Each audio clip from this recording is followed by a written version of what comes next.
ඔයගොල්ලන්ට මතක ඇති මීට අවුරුදු ගානකට කලින් Windows OS එක තියෙන ෆෝන් තිබ්බා. එතකොට අද වෙද්දි නම් ඔයගොල්ලන්ට Windows OS එක තියෙන ෆෝන් බලා ගන්න වෙන්නේ නැහැ. මොකද Windows අද වෙනකොට Windows OS එක ෆෝන් සඳහා නිකුත් කරන්නේ නැහැ. හැබැයි Windows ඒ වෙනුවට ඒගොල්ලන්ගේ Windows 10 OS එකට අලුතෙන් හඳුන්වලා දුන්නා Android ෆෝන් එකේ apps Windows කම්පියුටර් වල run කරන්න පුළුවන් විදිහක්.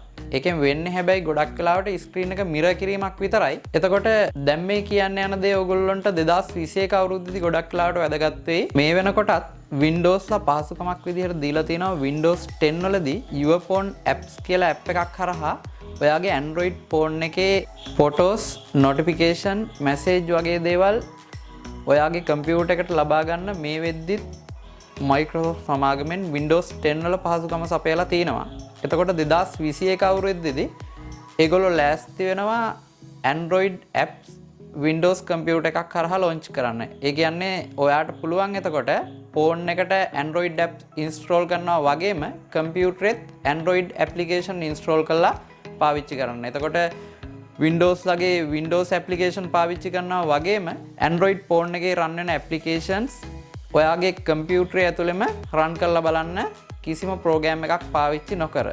එතකොට 2021 අවුරුද්දේ තමයි මේ පහසුකම Windows වල ක්‍රියාත්මක කරනවා කියලා දැනුම් දීලා තියෙන්නේ. ඉතින් මේ වගේම අලුත් දේවල් ගැන තාක්ෂණය ගැන අලුත් දේවල් දැනගන්න මතක ඇතුව මාව subscribe කරන්න. ඊට අමතරව මේ වීඩියෝ එක තවත් කෙනෙක්ට බලන්න share කරන්න.